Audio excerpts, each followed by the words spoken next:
Efendim tabii toplumda yaşayan engelli vatandaşlarımız dediğimiz zaman bu birçok kategoride ayrılıyor. Görme, zihinsel, bedensel, işitme, otizm olsun, birçok alanda tabii engelli arkadaşlarımız var. Engelli arkadaşlarımızın yaşam kalitelerinin düzenlenmesi için de bunu birçok alana ayırabiliriz. Hani öncelikle toplumsal duyarlılık diyorum ben. Toplumsal bilinç diyorum.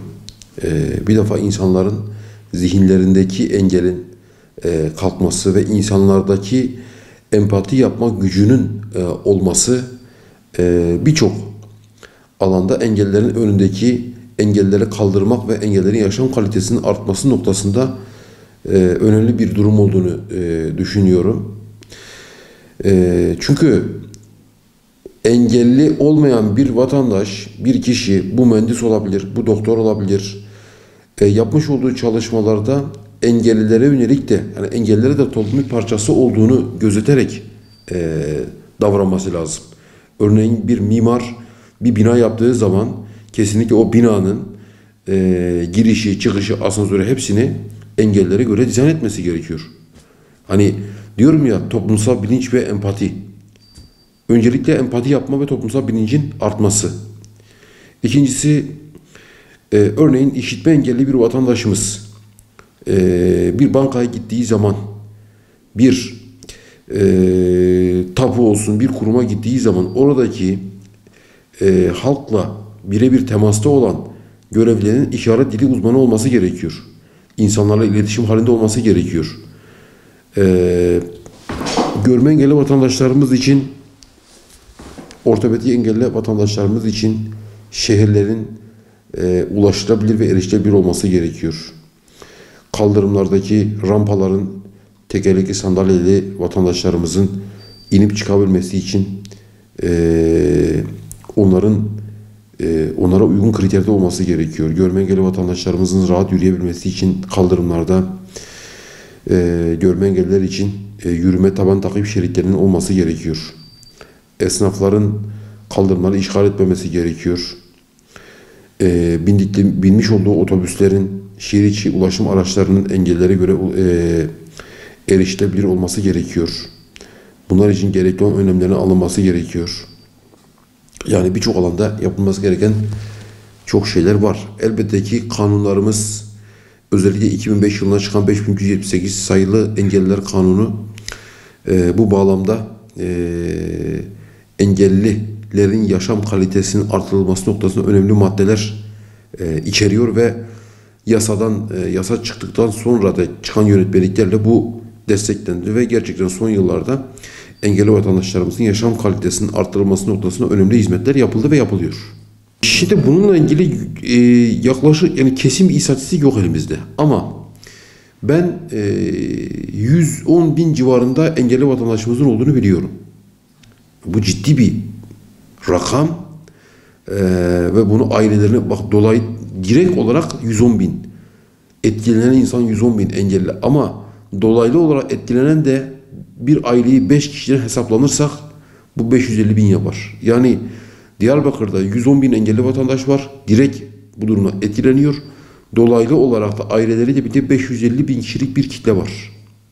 Dolaylı olarak etkilenen 550 bin ama direkt engelli 110 bin. Bunun 9 bini görme engellidir. Diyarbakır ilçeleri dahil olmak üzere. Şimdi Engelliler Haftası'nı nasıl değerlendiriyoruz? Engelliler Haftası ve Engelliler Günü, 3 Aralık Dünya Engelliler Günü'dür. 10-16 Mayıs'ta Engelliler Haftası olarak kutlanıyor. Biz bu haftayı kutlamayı doğru bulmuyoruz. Hani gün kutlamak ve da hafta kutlamak, ben çok fazla doğru bulmuyorum bunu. Bu haftada engellilerin sorunlarının çözümü noktasında farkındalık oluşturmak adına yapılacak etkinlikler yapılması gerekir diye düşünüyorum. Yani sadece bir günde, bir haftada değil, biz her gün hatırlamak istiyoruz ve dediğim gibi yani kimisi bu haftayı ve günleri kutlama olarak değerlendiriyor. Oysa ki biz bunu kutlama olarak değerlendirmiyoruz. Farkındalık oluşturma adına yapılacak faaliyetlerle değerlendirilmeli diye düşünüyorum. İnsanların bakış açısı çok tabii eskiye nazaran iyi. Ama hala bir görme engelli yolda yürüdüğü zaman acıyarak yaklaşan, bir işitme engelli, bedensel engelli yolda yürüdüğü zaman acıyarak yaklaşan insanların bakış açısı hala var. Biz toplumumuzdan bize acıyarak yaklaşmalarını rica ediyoruz. Biz bu toplumun bir parçasıyız. Bir görme engelliyi karşıdan karşıya geçirdikleri zaman acıyarak değil de bunu bir vatandaşlık görevi olarak yapmalarını bekliyoruz. Dua karşılığı yapmamalarını bekliyoruz. Allahu Teala zaten bunun sevabını yukarıda yazıyor. Onu biz biliyoruz. Ama insanların içerisinde rencide ederek işte bize dua et, bu tür karşılıklar bekleyerek veyahut da yolda yürürken efendim senin dışarıda ne işin var? Git evine otur. Tek başına dışarı çıkmak doğru değil gibi söylemlerle engelli vatandaşlarımızı rencide etmemelerini bekliyoruz. Ama dediğim gibi son yıllarda gerek bizim gibi sivil toplum kuruluşlarımızın yapmış olduğu faaliyetler, toplumsal bilinci arttırmaya yönelik yapılan çalışmalar, gerek devletimizin, hükümetimizin yapmış olduğu güzel hizmetlerle toplumun engellilere karşı bakış açısında önemli derecede iyileşmeler var. Ben bunu söyleyebilirim.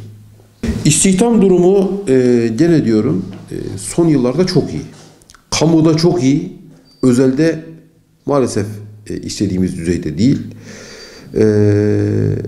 Son 10 yıl içerisinde hükümetimiz sağ olsun 53 bin engelli istihdam etti kamuya.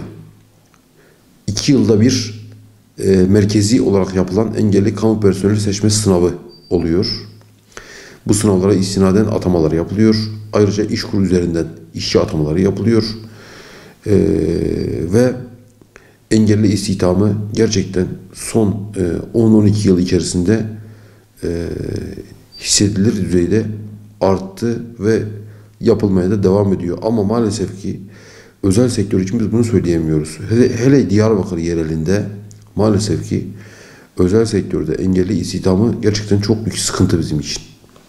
Biz özellikle Çalışma ve İş Kurumu İl Müdürlüğümüzle birlikte dernek olarak mesleki eğitim kursları düzenliyoruz. Bu kursları düzenlediğimiz zaman amacımız kurslarımızdan yararlanan arkadaşlarımızı istihdam etmek. Biz son 12 yıl içerisinde yaklaşık 500 görme engelliye kurs verdik. Çeşitli mesleki alanlarda. Bunların birçoğu kamu kurumuna yerleşti. Ama aynı şeyi maalesef ki Diyarbakır'da özel sektör için söyleyemiyoruz. Buradan tabii iş adamlarımıza, meslek odalarımıza duyurmak istiyorum. Gerçekten biz engellileri kalifiye hale getirmek adına önemli çalışmalar yürütüyoruz. Ve siz de bu arkadaşlarımıza sahip çıkın ve istihdam edilmeleri noktasına destek olun.